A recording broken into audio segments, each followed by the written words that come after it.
we are going to be discussing the second quality of a seeker of truth, a devotee of God. And that second quality is called Maitrah. Maitrah means friendly. A seeker of truth is friendly. Interesting description. So see the Sanskrit, see the English. Another way of describing Maitrah is a friend to all. And that is more accurate. Because to be a friend does not take much. So when we think of a friend, or if we think of who our friends are, what are some of the defining qualities of a friend? Supportive, someone who is there when we need them to be, someone we can share with. So a friend is somebody who has our back, has our support. And how do we choose our friends? We choose our friends based on qualities that we like, qualities that align with who we are. So if you are a sports fan, you enjoy sports, you're going to choose a friend who also enjoys sports. If you're a Vedanta philosopher, you're going to choose friends who are into Vedanta philosophy. That becomes your circle.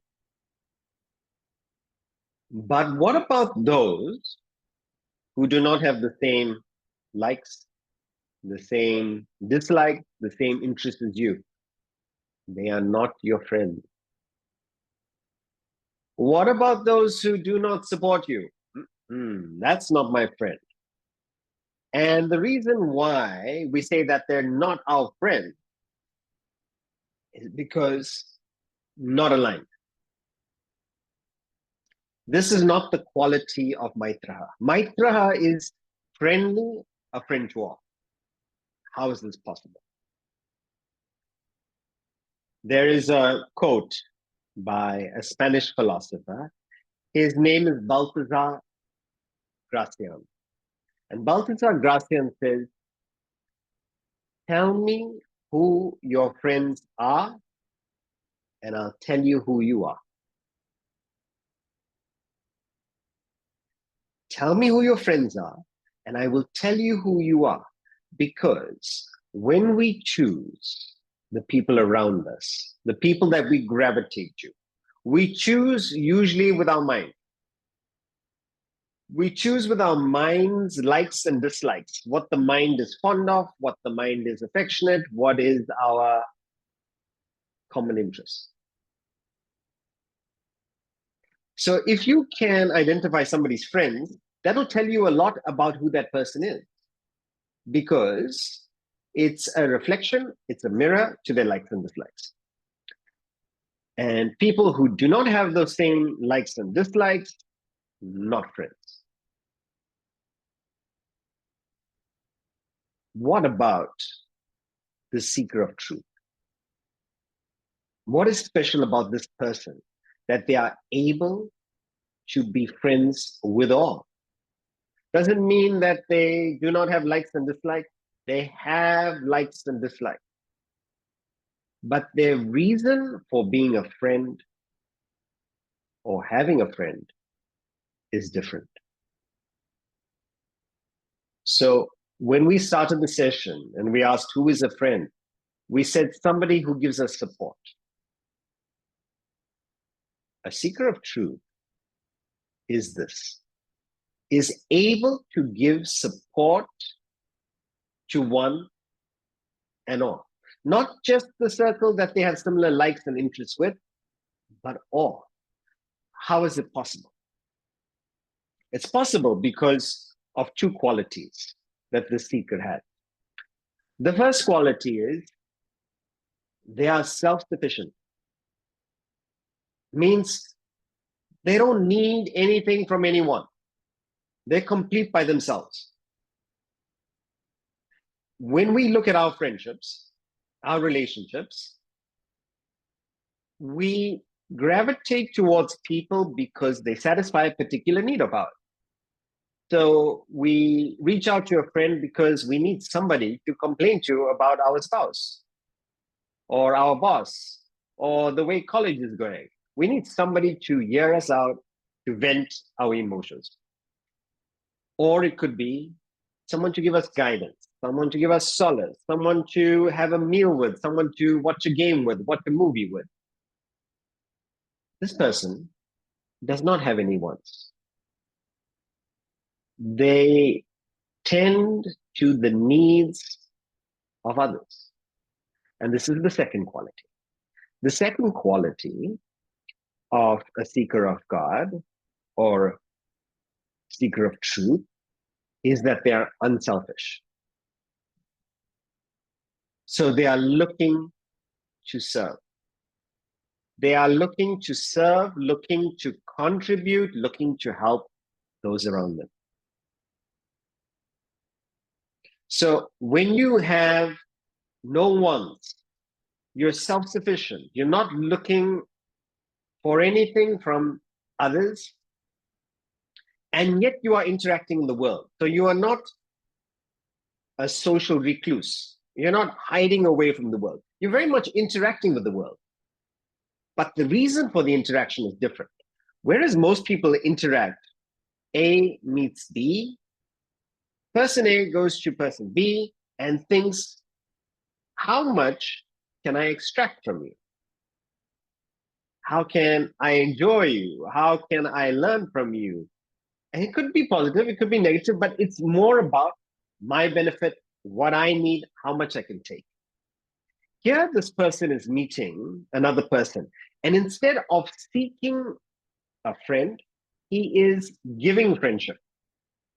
Because his attitude, A to B, is how can I be of service to this person? How can I be of support? And it is not particular. It is to one and all because that person does not identify with their likes and dislikes in choosing who they are friends with. Anybody who has feeling, sentiency, consciousness, the spirit within them, that's enough of a reason to be friendly, to be a friend. How can I be of support? If you look at the diagram of the body, mind, and intellect, and for those of you who are new, this is critical. It is such an important diagram for the philosophy. There is the body that performs action, and there are two drivers that decide the actions of the body. Two decision makers in our personality. One is the mind, one is the intellect. Now, the mind is where the irrational side is, which means the feeling and the emotions and the flow part of your personality. It's got likes and dislikes. It's got emotions, impulses, attachments. This is the mind. The intellect is different. It has the ability to pause. So whereas the mind flows, the intellect stops, pauses, reasons, judges, decides, analyzes. This is the intellect. So the mind and intellect are these two CEOs in our personality, constantly having a conversation with each other. Often we go with the mind, sometimes with the intellect, and the heaven in life, if what you want to do is also what you think you should do. Imagine waking up and liking exercise, and you know it's good for you. What a combination. One of the recommendations in the philosophy is to wake up early. How early? In the Vedanta Academy, 4:15 a.m. But I wouldn't recommend it. We have an afternoon nap, so we have that luxury. Maybe a bit later, 5 o'clock. Okay, as early as possible. 6 o'clock, 7 o'clock, as early as possible. and use that first hour of the day for your inner development, to develop your mind and intellect. In the beginning, it is so difficult. Especially some of us, we used to do our studying for school, university. We used to do it late at night, in the early hours of the morning when it's quiet, not realizing the best time of the day is the early morning to absorb. So if you've understood this, imagine liking to wake up early in the morning. And you know it's something positive. It's something beneficial for you. What a combination. But the problem is, often they don't go together. The mind puts up a fight. I don't want to exercise. Intellect says, look, we decided this. It's important. You heard what the doctor said. Blood pressure, stress, etc., out of control. Got to get the weight under control, activity. You need exercise. And depending on who's stronger, mind or intellect, this battle continues. And whoever is stronger, that's what you go with. Now, for most people, they choose a friend based on the mind's likes and dislikes. I like this person, I don't like this person.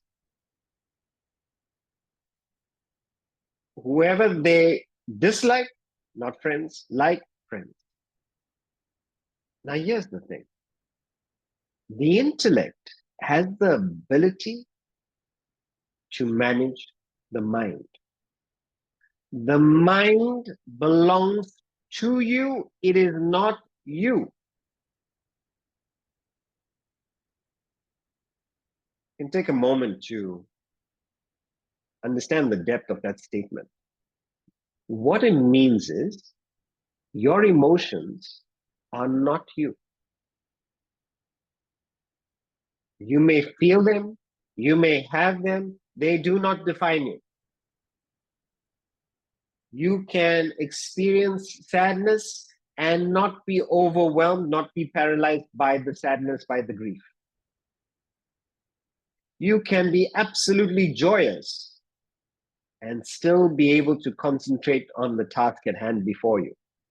You can have the emotion, not suppress it. You can have it, but you can decide what to do with it. You can decide how it influences you, because you are not the emotion. The intellect can manage that. The intellect can be in control, can guide it. So similarly here, when we interact with people, we do not have to go on our likes and dislikes. Just because you like a person or dislike a person doesn't mean you do not be friends with them. You do not support them. You can have the likes and dislikes.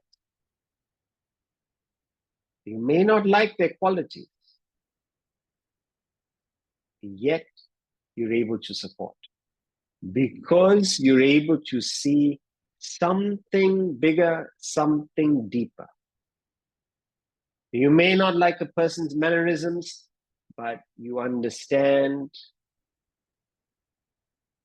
they have feelings. They're a human being. There's a phrase in the philosophy called rational sufferance. And rational sufferance means that by analyzing people and separating the qualities from the person, you can understand the person and not get involved in the qualities. So something similar that they say in the scripture. You can dislike, you can hate the sin, not the sinner. Why do we get involved and color the activity on the person? Yes, the activity may be a negative activity, but the person inside, the inner being is stainless, is pure. It's the self, it is the God principle within. Separate the quality from the person. And we do this in relationship. Now, when we get into a relationship with a partner, with even with close family members, it's not that we agree on everything. We have different qualities. We have different ideas on things.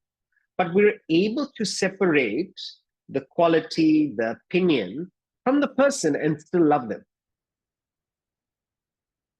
All it's saying here is that that love or that expression of love where you're able to not allow, maybe your son might have a negative quality of laziness, you do not allow that to affect your love for him.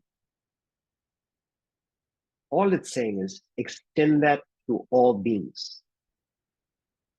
Be a friend to all. There is this example in the philosophy where it talks about pots, and they're brass pots. And over time, they become oxidized and they have this, they become tarnished. They're looking dark, they're looking old, they've got this black covering on them. And to these brass pots, I'm not sure what it's called in your respective country. We have something in South Africa and India called brasso. You take this brasso liquid and a clean cloth and you start rubbing the pot. And you rub the pot, and slowly that black covering disappears and the pot is shiny again. When we see people, we're seeing that same shininess covered by the qualities that we may like or dislike.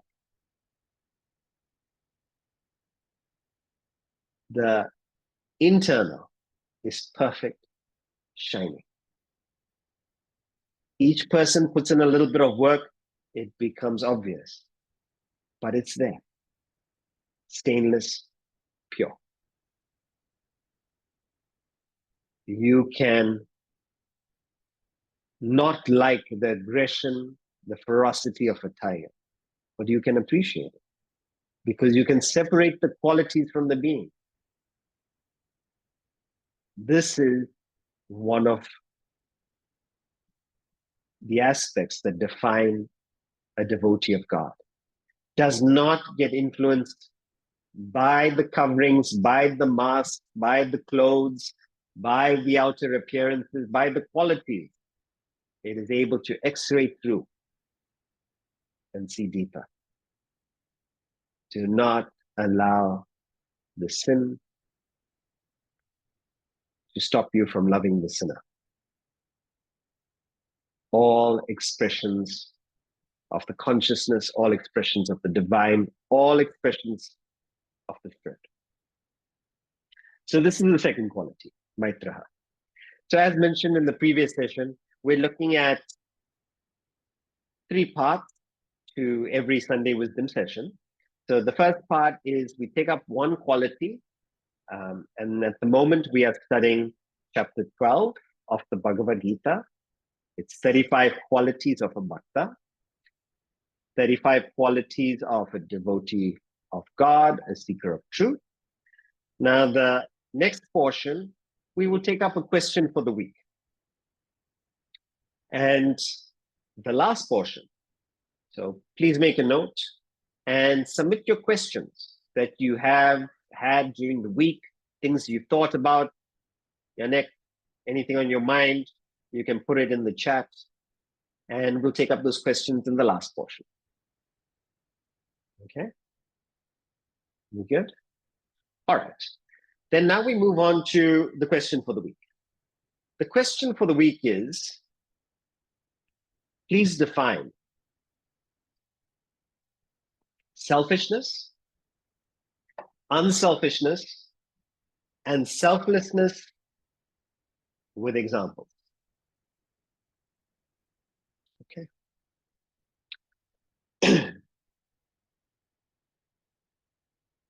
Selfishness, unselfishness, and selflessness. They are defined by what is the desire behind the action. So when you say an action is selfish, a person kills another person, selfish or unselfish or selfless?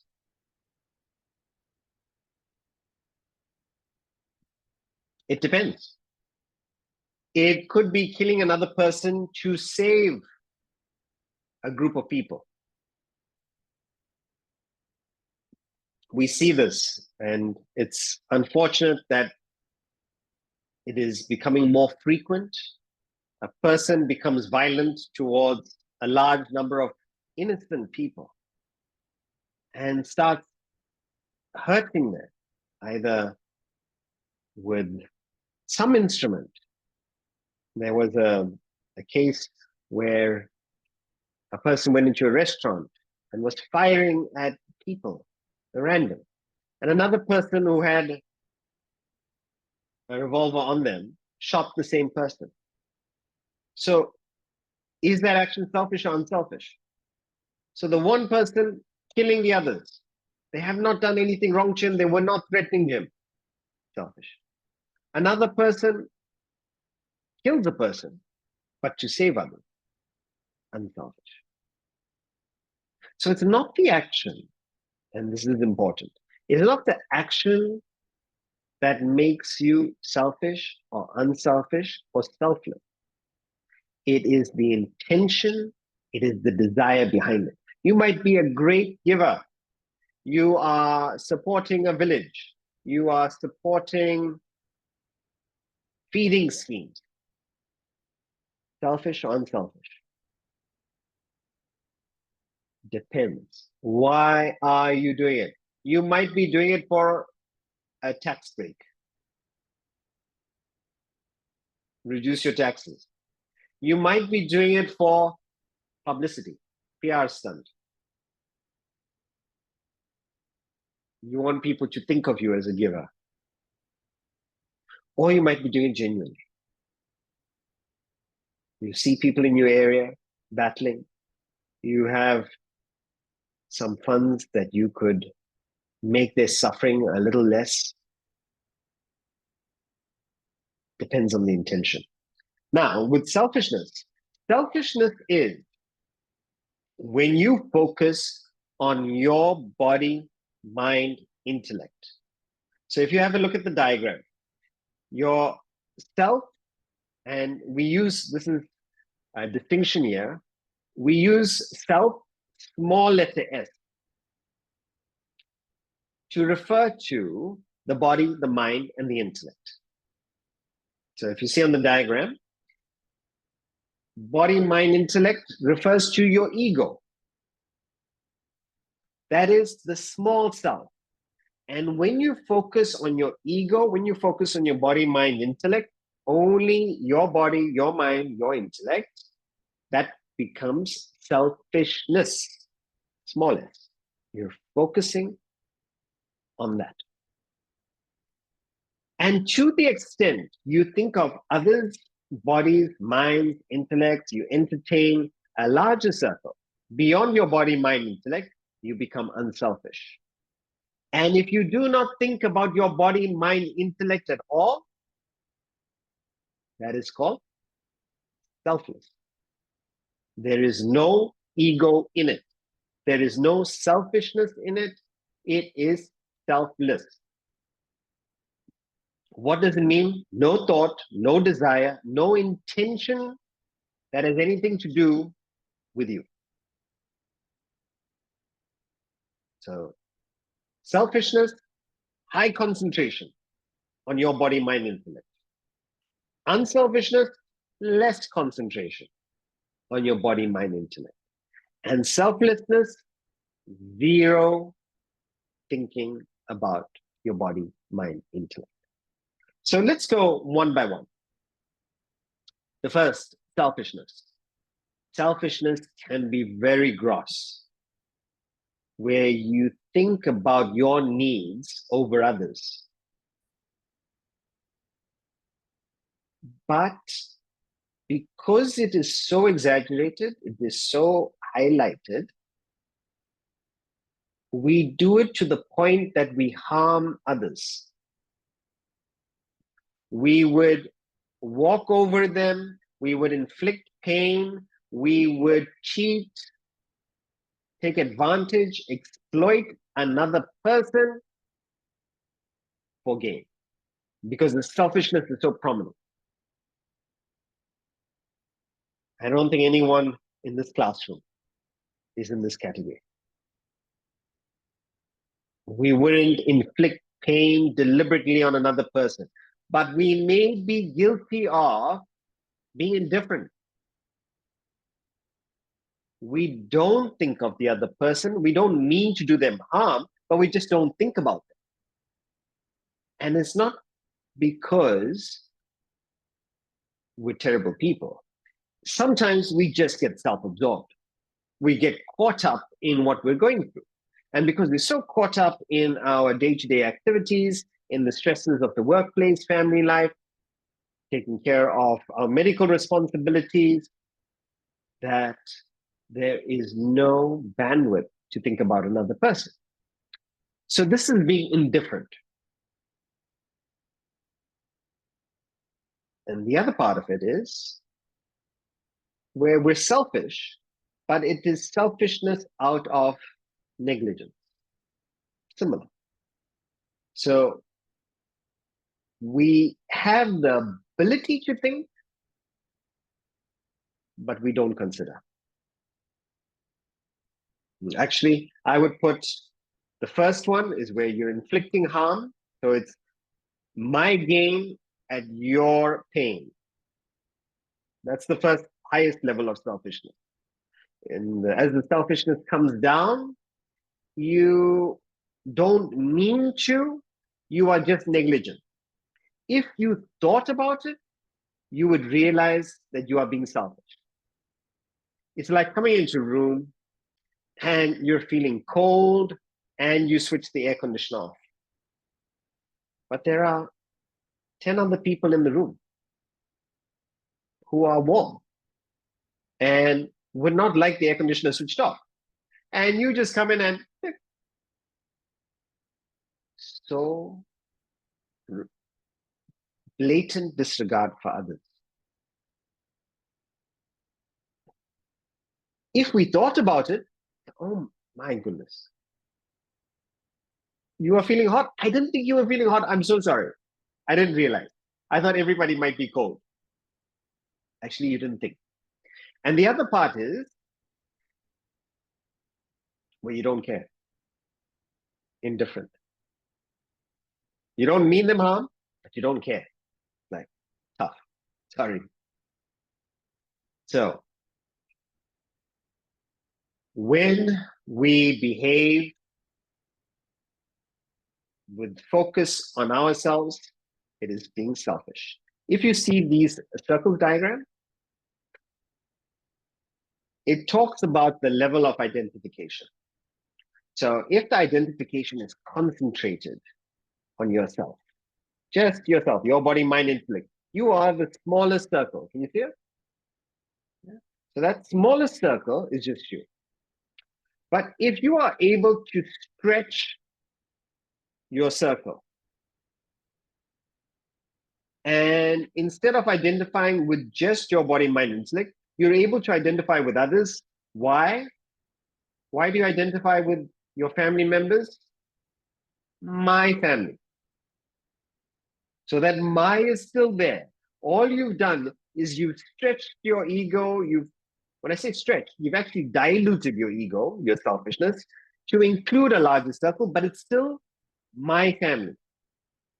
Therefore, you're loved. You put the my there, and that's why you're able to stretch your circle of identification. Now, selfishness and unselfishness are relative. So a person who is only thinking about himself he is selfish. And if he starts thinking about the family, he is being unselfish.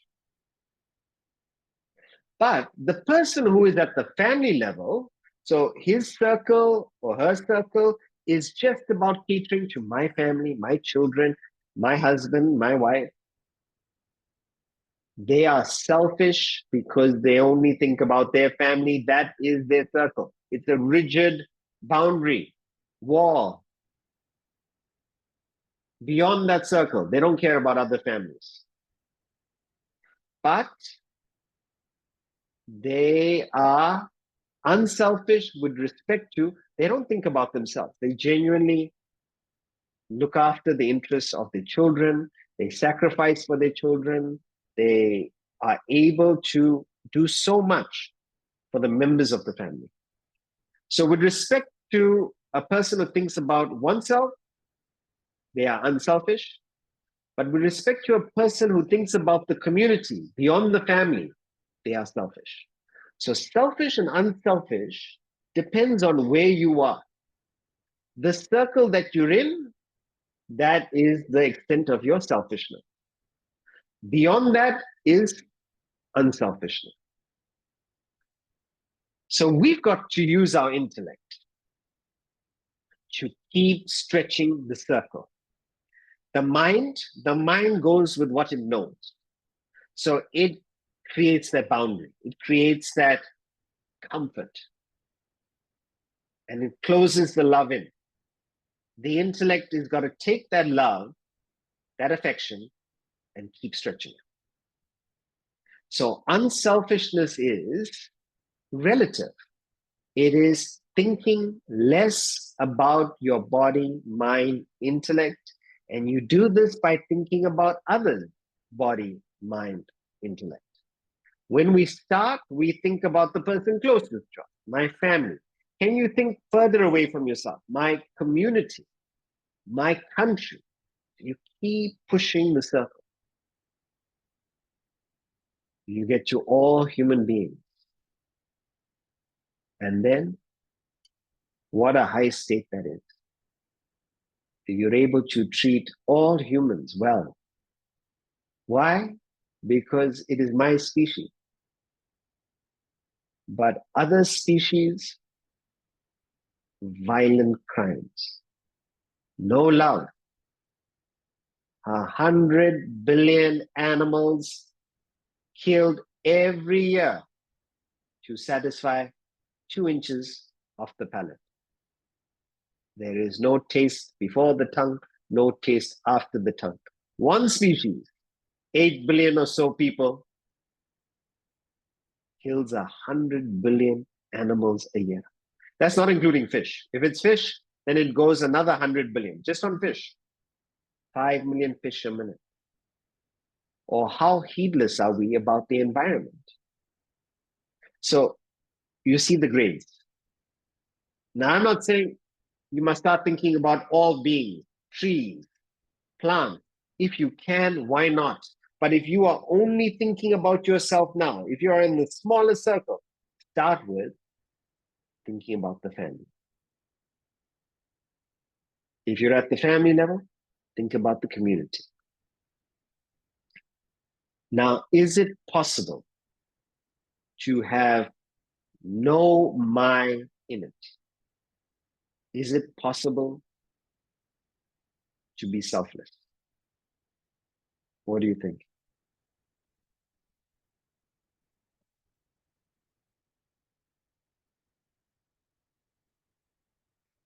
Let's define it first.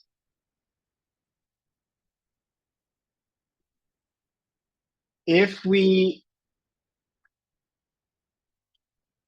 look at a person with a selfish desire, acts with a selfish motive, we call that a selfish action.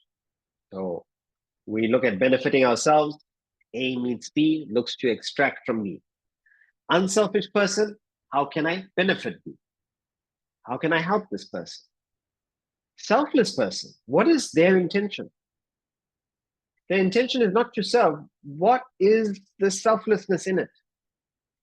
And there are two ways that they describe selflessness. Okay. So the first is, and so now I'm opening it up to the group. So if you have a contribution to make, just raise your hand, unmute. Okay. Why do you do what you do? Why do you work? Anybody?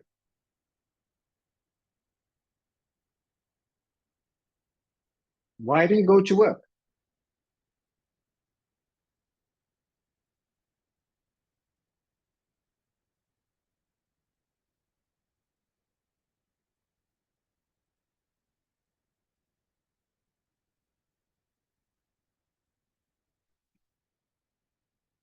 Go for it, KP.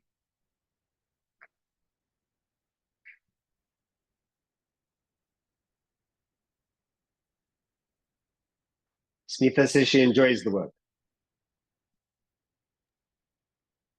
Yeah, can you Yes, hear KP. me? Yes, I can. Yeah. So basically, as a human, there are some wants, needs, and desires. To satisfy that, we have to have a way of doing it. So that is where we have a work or else a job, which we typically do. Okay. So great. So KP says, look, I have needs, I have desires. I work to satisfy those needs and desires. I earn, I support. Okay.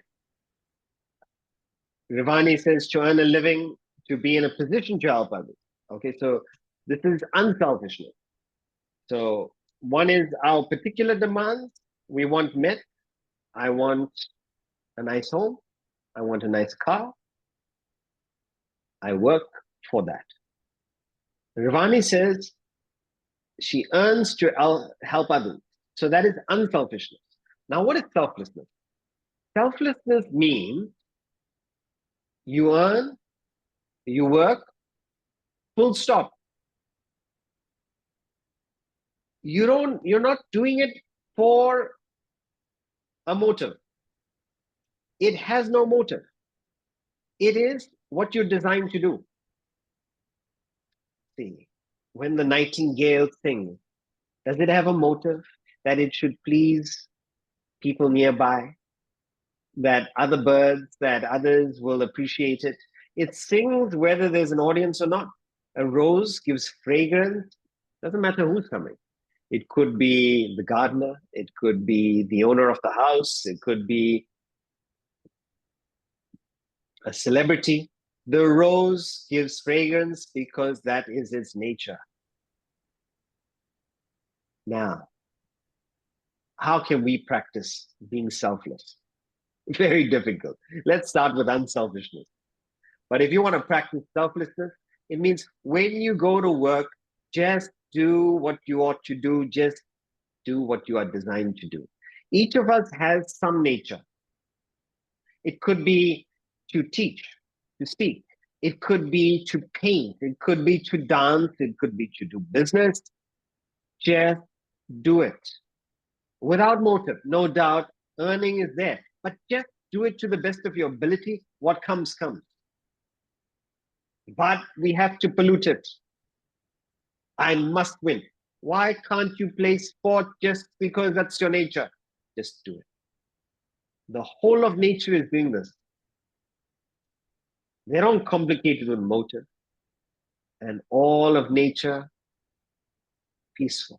Only human beings have seminars and workshops on stress, anxiety. Because we pollute it, we make it so complicated. Instead of just doing what you're designed to do. Like if you're in an orchestra, if you're the trombone, play the notes of the trombone. If you are the violin, you play the notes of the violin. That's it. But the violin wants a little bit more prominence. The violin is thinking about restringing itself. And this is how we complicate it. If you're a carpenter, do carpentry. If you're a teacher, teach. A preacher, preach. So simple. If you're a football player, play football. That's it. No motive.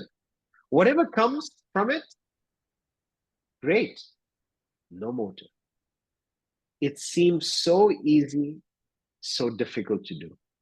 Most of this philosophy is about simplifying the unnecessary ways we have complicated our life.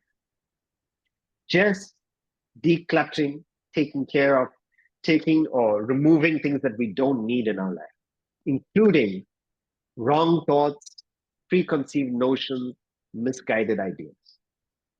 You've got a nature, just like the rest of nature. Play your part, that's it. No motive. Why are you playing your part? That's your design. The other way of looking at selflessness is, if we can go back to the human being diagram,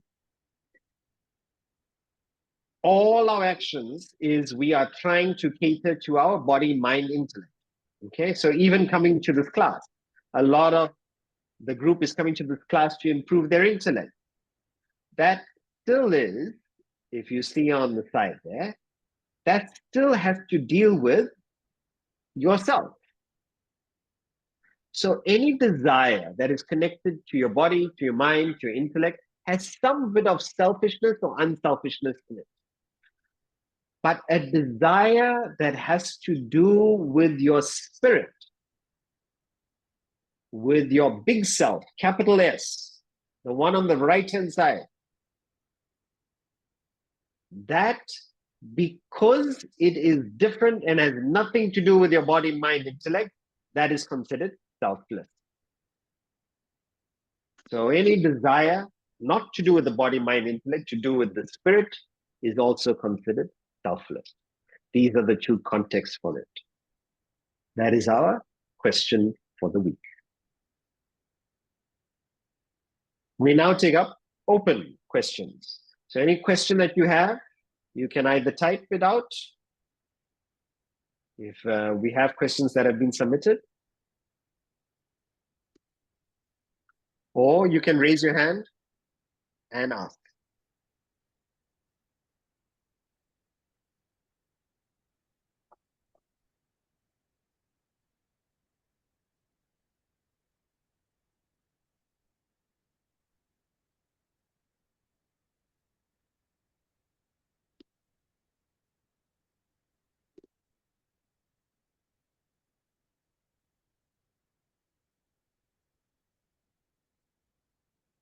Any question?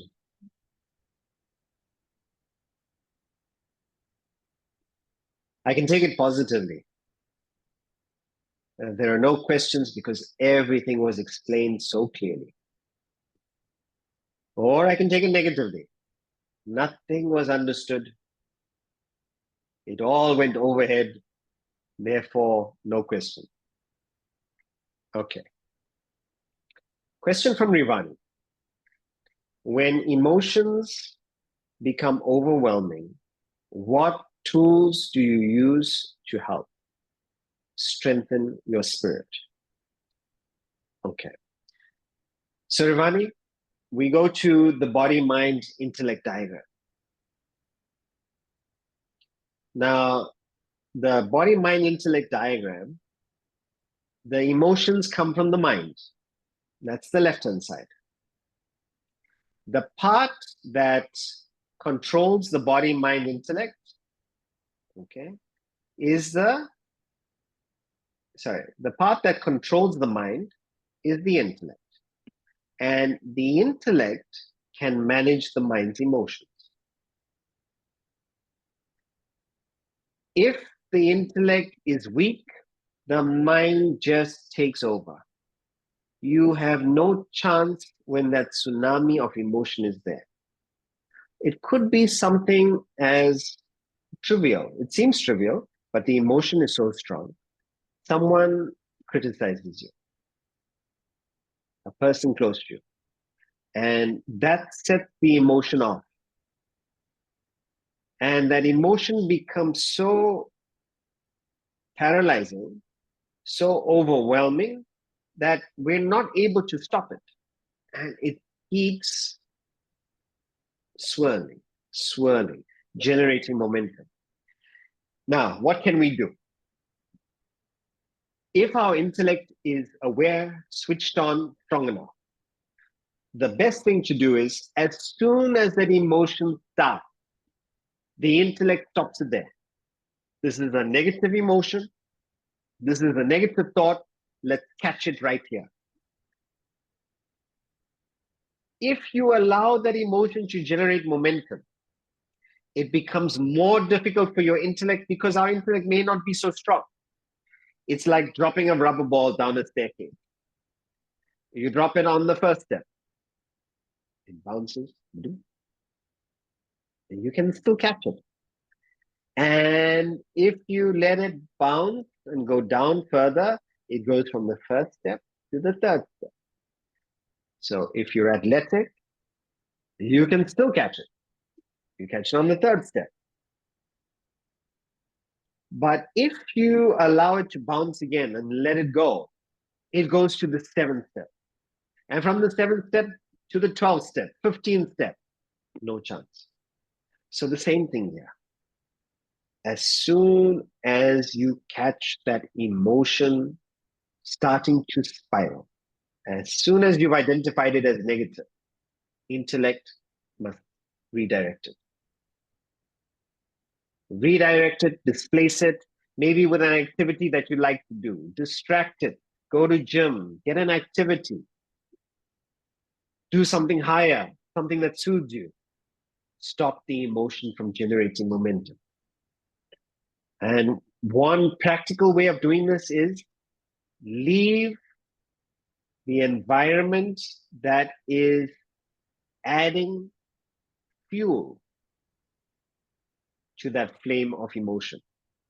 So if it's a particular person that you're really battling with, if you can't manage the emotion, leave that environment temporarily. Say, please excuse me, I just need to step out. But ultimately, Rivani, the only way to manage emotion is by developing the intellect. What are we doing to develop the intellect? There are two ways to develop the intellect. It's like a muscle. Question everything. It's a thinking equipment, the intellect. So question everything. Why do I eat what I eat? Can I eat in a way that is less harmful to other beings? What is the most nutritious food to eat? So start thinking, how many meals a day should I eat? What portion size? Question, think afresh. The second part is, don't take anything for granted. Just because you've been doing it doesn't mean you need to continue.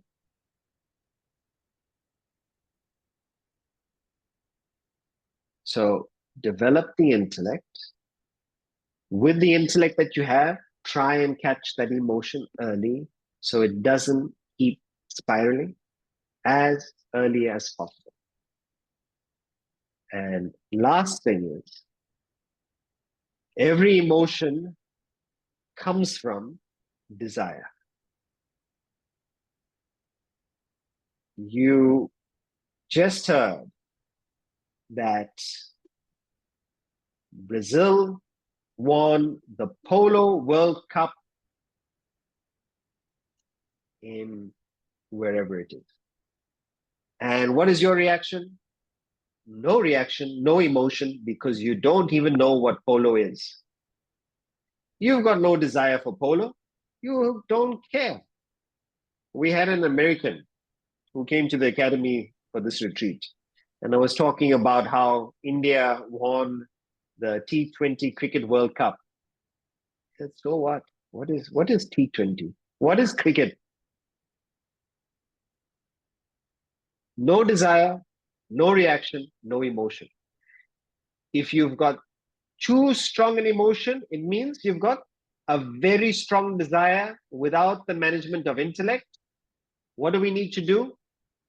We need to first locate that desire and figure out how to cool it down so that that emotion doesn't flare up. So you've got a few ideas there, Ivani, to work on.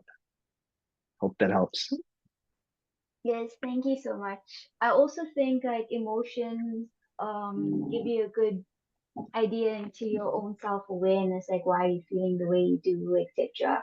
So I think that's when the analyzing and all of that comes through. So you don't necessarily have to view it as bad, but just as information and then how to use it. Or yeah, I guess so. Thank you. One starting point is where we may not be able to manage the emotion, but with the intellect, just practice watching it, like you mentioned, just being aware of it. And by watching the emotion, it's like watching a misbehaving child. They start feeling very self conscious. The child is misbehaving, just watch it. Don't say anything. You can't control it. And you find it getting quieter. So just be aware. Okay, Trima. What you have just said about leaving the environment is very profound. I do practice this as much as possible whenever I find my emotions taking control. Yes. So, Trima, one aspect here is let us try to, when we go away from the environment and the emotion gets calmer, let's use that opportunity to think, why did it happen? How can I be stronger and more prepared for next time so that I do not have the same reaction? So what we want to do moving forward with these sessions is problem solve. We want to take a situation, analyze it with our intellect, and be better next time we're in a similar situation. So studying Vedanta is the general antibiotic. It takes care of all the infections in the body, or in the mind rather, in our personality. But you can also apply whatever intellect we have to the specific issues that we face. Not when we're upset. When the mind has calmed down, then we can analyze. Hello, Krishni Sudhakar. Naika. Hi. Hi, sorry, it's Trima here. You just spoke to me now. Okay. No, about when I leave the environment, and what you just said about the desire, which makes so much of sense. If the desire is so strong, then the emotion is also so strong. So that made me start thinking about the desire then, and how do I control that for the next time? How do I control the emotion? I have to take control of the desire. That's it. That's the root cause. First, you got to figure out which desire is it. Yes. We may not even know why we're angry or why we're so emotional about it. You feel like it's just out of the blue. It's so sudden. Find out which desires are frustrated and why is that desire so strong. Yeah, sure. And also I find that thinking brings about certain emotions. So it's an indicator of where my mind is going. So that's where my emotions are going. So I'm trying to be more aware of the thoughts that I'm having in that regard. So, yeah. That's the intellect. So you're on the right track. Thank you. Awareness means intellect. Then we have nirvana. If you have a friend who does something immoral and you continue being friends with that person as you are a seeker and provide the support they need, but in the process, your reputation is tarnished, what do you as a seeker do then? Do you continue with the friendship or leave? So, nirvana. We mentioned that a friend is somebody who supports you. So, nirvana, you there? Namaste, yes, I am. Namaste. So, nirvana, when we say support, you support a friend for their benefit, not for their detriment. If you find a friend who's going downhill, it doesn't mean, push them further downhill, faster to their end. Support means take them somewhere positive, uplift the friend. What's the best direction or the best help you can for that friend? It doesn't mean helping them or supporting them in negative activity. So if you find a friend who is doing something immoral, your lack of assistance, your lack of help is the support.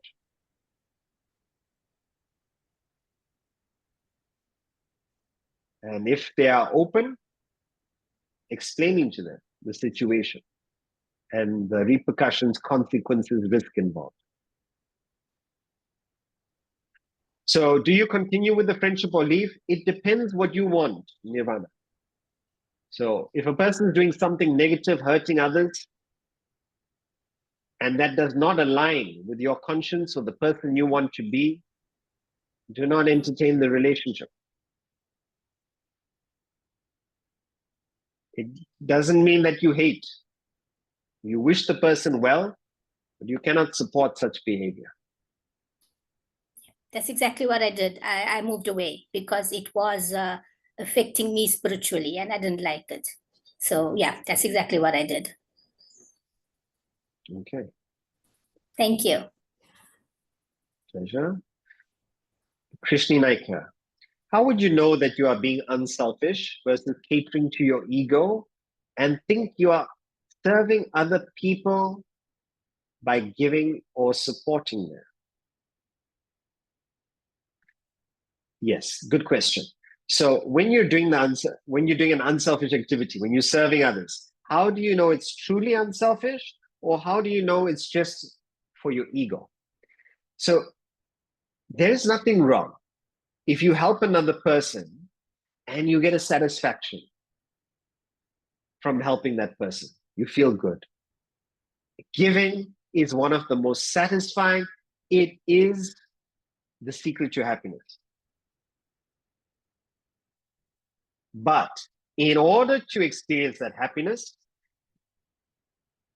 there's a catch. You have to not think about that happiness. You've got to do it to genuinely help. If you do it with the idea of benefiting yourself, to give you better sleep, better peace, better solace, give the ego a lift, a pump, it will not work. So you have to ask yourself, which is my primary motive? Is it so I feel good about myself, or is it because genuine care, consideration for the other person? So if it is about the other person first, primary, you're okay. So ask yourself, which one is the real one? And the only tool that you have to decide between the two is your intellect. And a good way of activating the intellect is with questions. So find out the question that can help you figure out your motive. So try this question. Which one truly is my primary one? Hope that helps. Benaya, there is a particular time when the emotions surge, specifically at night when we are alone. We can spend sleepless nights. What to do? So, Benaya, the emotions, if they are recurring, means if it's a similar emotion, it could be regret, it could be anxiety, we need to trace back. So like we mentioned with tremor, is that we need to trace back and find out what is that root desire that is either causing us the anxiety. So it could be tremendous anxiety for the promised promotion. When is it happening? I've got my finances depending on it. I've got certain obligations for it to come into effect. When is it happening? So that anxiety is there. Or it could be regret. If I treated that person better, they would still be with me. Why did I do that? How can I let that person go? Now I don't have anybody. Why did I say that? So it keeps on playing on loop. Now you've got to find what that desire is, and with the intellect, examine it. And first, once you found it, understand that its replaying on loop is not productive. We don't see it as negative. We just see it as, this is the mind playing tricks. See it for what it is. It's a disturbance, it's an agitation. And that is where we've got to do the work to resolve it. So don't push it away. If it's something from the past, bring it up. Are there any lessons to learn from it? Okay, yes, I made a mistake. We will take this going forward, close it, archive it. If it's something to do with the future, there's nothing I can do about the future. I can't control it. I can only focus on my present. So the best thing to do at present is sleep now, do my best action tomorrow. But the real antidote is start studying, develop the intellect, and if you start entertaining higher desires, unselfish desires, because of this kind of education, the smaller desires that are keeping you awake and troubling you will slowly fade. So you can try that, Vinaya. Neo, does selflessness always come with self-sacrifice? No. So when you say self-sacrifice, it doesn't mean to the detriment of yourself, because you are included in everyone, everything. So if you see that circle diagram, the smallest circle is you. The biggest circle does not mean that you are neglected. So when you are being unselfish, it's not that it's to the detriment of you. That biggest circle includes the smaller circle. And when you are selfless, it's just that you have no boundary anymore, but that everything includes you. In fact, that's the beauty of it. Selflessness is actually for your happiness. But the way to become happy is to become unselfish, selfless.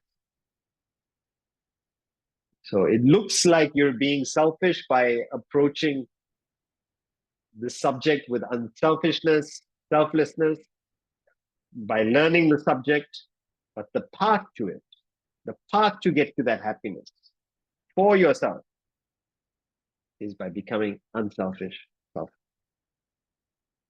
Does selflessness always come with self-sacrifice? So when you mean by self-sacrifice, you mean the harm of the individual. Not necessarily. It means that your focus is on the spirit in you. It doesn't mean that you injure or neglect the body, mind, intellect. Okay. Thank you, everyone, for joining us this week. We see you next week, where we will be discussing another question for the week. Please make a note of your questions during your study. I know some of you study every day, so make a note of your questions. And next week, we take up the quality of karuna, compassion. Thank you.